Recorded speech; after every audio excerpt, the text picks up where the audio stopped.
নমস্কার বন্ধুরা, আমাদের আরেকটি ভিডিওতে আপনাদের সবাইকে ওয়েলকাম। এই খেপাটে ডোনাল্ড ট্রাম্প কি ভারতের উপর আবার ট্যারিফ বসাতে চলেছে? কারণ বিভিন্ন পত্রপত্রিকা এবং বিভিন্ন রিপোর্ট কিন্তু সেটাই বলছে। তো কি ব্যাপার, কি বিস্তারিত সম্পূর্ণ নিয়ে আজকের আমার এই ভিডিওটা। তো প্রথম থেকেই শুরু করি। দেখুন, এখানে একটি প্রতিবেদন আমি আপনাদের দিয়ে দিয়েছি। এখানে লেখা আছে এই যে US trade body proposed 12.5% duty on India other on forced labor gaps। ব্যাপারটা কি? ব্যাপারটা হলো এই ডোনাল্ড ট্রাম্প কিন্তু কিছুদিন আগে মানে প্রেসিডেন্ট হওয়ার পর 2025 সালের পরে কিন্তু ভারতের উপর এবং বিশ্বের বিভিন্ন দেশের উপর ট্যারিফ বসিয়েছিল। ভারতের উপর প্রায় 50% ট্যারিফ বসিয়েছিল। এবার সেই ট্যারিফ বসানোর পর তখন মার্কিন সুপ্রিম কোর্টে বলে দিয়েছিল যে এই ট্যারিফ বসানোটা অন্যায়ভাবে হয়েছে, এটা তুলে নেওয়া হোক। তারপরে কিন্তু সেই ট্যারিফ বিভিন্ন দেশ থেকে এমনকি ভারত থেকেও সেই ট্যারিফটা তুলে নেওয়া হয়। এর ফলে ডোনাল্ড ট্রাম্প কিন্তু সবসময় খুঁজছিলেন যে কি করে এই নতুন করে ট্যারিফ বসানো যায়। এই জন্য তিনি বিভিন্ন তার উচ্চপদস্থ যেসব কর্মচারী, সরকারি কর্মচারী ছিলেন, তাদের নিয়ে তিনি একটি বৈঠকে বসছিলেন এবং এই বৈঠকেই কিন্তু একটি গুরুত্বপূর্ণ সিদ্ধান্তে এসছে যাতে বিভিন্ন দেশে চাপে ফেলা যায়। এবার এমনিতেই এই যে ইরান যুদ্ধ নিয়ে আমেরিকা কিন্তু যথেষ্ট ব্যাকফুটে এবং সেখানে কিন্তু তাদের প্রচুর অর্থনৈতিক ক্ষতি হয়েছে। এবার ব্যাপারটা কি?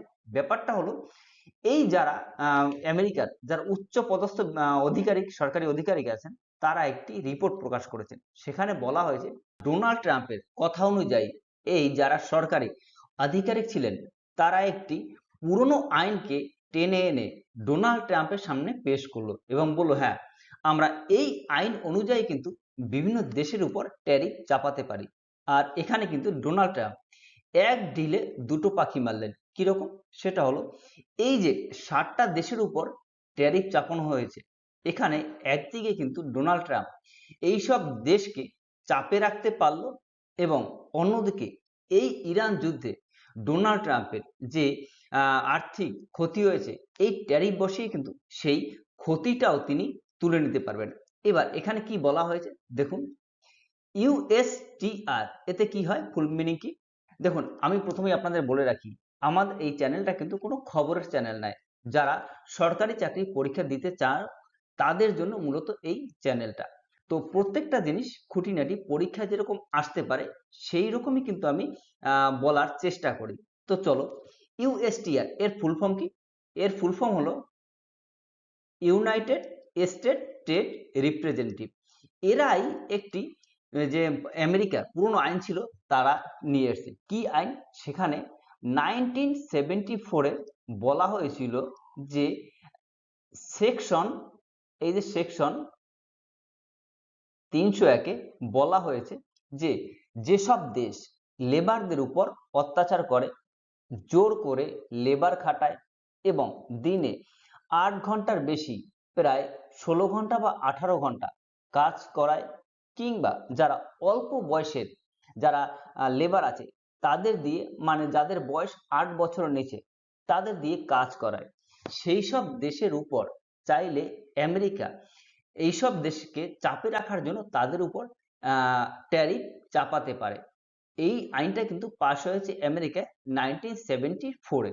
এবার এই ধারাকে টেনে এনেই কিন্তু আমেরিকা বলছে যে এই যে 60টা দেশ আছে যারা বিভিন্ন রকমের এরকম ফোর্স লেবার খাটায়, তাদের উপর তারা ট্যারিফ চাপাতে পারে। এবার এখান থেকে 6টা দেশ বাদ দেওয়া হয়েছে।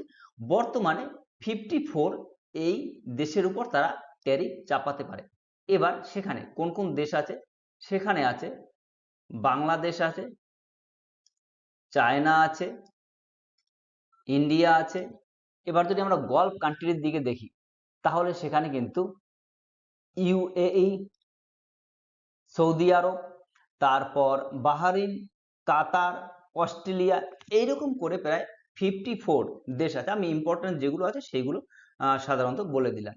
এবার এইসব দেশ তারা মনে করে, মানে আমেরিকা মনে করে যে এইসব দেশ তাদের লেবারদের ফোর্স লেবার খাটানো হয়, সেই জন্যই এইসব দেশের উপর ট্যারিফ চাপানো হোক।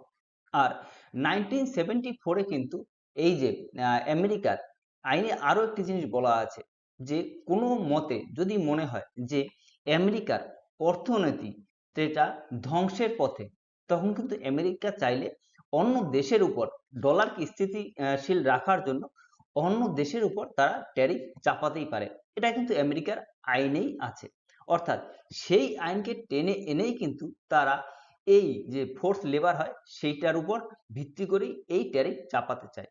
আসলে কিন্তু এখানে ভারতের উপর কিছুটা চাপে রাখার জন্যই এই ট্যারিফ বসানো যায়। এবার যদি আপনার মনে হয় এইসব ট্যারিফ নিয়ে কারা ইনভেস্ট করবে, নিশ্চয়ই আমেরিকা করবে। আপনার মনে হতে পারে যে এইরকম ফোর্স লেবার চাপানোর জন্য কি শুধুমাত্র আমেরিকায় ইনভেস্টিগেট করে? না, এখানে কিন্তু ডব্লিউটিও, ওয়ার্ল্ড ট্রেড অর্গানাইজেশন, এরাও কিন্তু এই ফোর্স লেবার খাটানো হয় তা নিয়ে এরাও কিন্তু রিসার্চ করে এবং এর বিরুদ্ধে তারা কিন্তু আইনও আছে। আর এই ইউএস কিন্তু নিজে থেকেই করে। আগে ইংরেজ করতো, ইংরেজ মনে করতো সমস্ত পৃথিবী তাদের তাদের আন্ডারে কাজ করুক, সেই জন্য ইংরেজরা দাদাগিরির জন্য এটা করতো। বর্তমানে আমেরিকা দাদাগিরির জন্য এইটা করে। আর ইউএস কিন্তু এইটা ইন্ডিপেন্ডেন্ট ভাবে মানে নিজস্ব ভাবে কিন্তু তারা এই ইনভেস্টিগেটটা করে। আপনার প্রশ্ন হতে পারে যে ভারতের উপর এইসব যে ফোর্স লেবার কি সত্যিই আছে এবং তারা ইনভেস্টিগেট করে কি পেল? দেখুন, তারা এই সমীক্ষা চালিয়ে কিন্তু সেরকম কিছুই পায়নি যে ভারতে ফোর্স লেবার করানো হয় বা চালানো হয় কিংবা লেবারদের অতিরিক্ত খাটানো হয়। এবার তারা কি পেল তাহলে? তারা বলছে আমেরিকার এইসব যারা ইনভেস্টিগেট করেছে সেসব অফিসাররা বলছে যে ভারত এরকম কোনো লেবার খাটায় না, কিন্তু কিছু কিছু জায়গায় এর ব্যতিক্রম আছে যেটা ভারত সরকার রুখতে পারেনি এবং এই জন্যই ভারতের উপর তারা 12.5% ট্যারিফ চাপাতে চায়। এইটাই কিন্তু আসলে বলছে। অন্যভাবে বলতে গেলে আসলে কিন্তু ডোনাল্ড ট্রাম্প ভারতকে বিভিন্ন চাপে ফেলতে চায় এবং তাদের কার্যসিদ্ধি করতে চায়। এই সব জিনিস মেনে নাও, তাহলে তোমাদের উপর আর ট্যারিফ চাপানো হবে না এবং যে ইনভেস্টিগেট করেছে সেটা আমরা ভালো রিপোর্ট দেব। আপনার কি মনে হয় সত্যিকার অর্থে ভারতে কি এই ফোর্স লেবার খাটানো হয়? আপনার মূল্যবান মতামত অবশ্যই আমাদের কমেন্ট সেকশনে লিখে জানাবেন। আর এরকম ইনফরমেটিভ ইন্টারন্যাশনাল ভিডিওর জন্য অবশ্যই আমাদের চ্যানেলটি সাবস্ক্রাইব করে রাখবেন। দেখা হবে পরবর্তী ভিডিওতে। Thank you.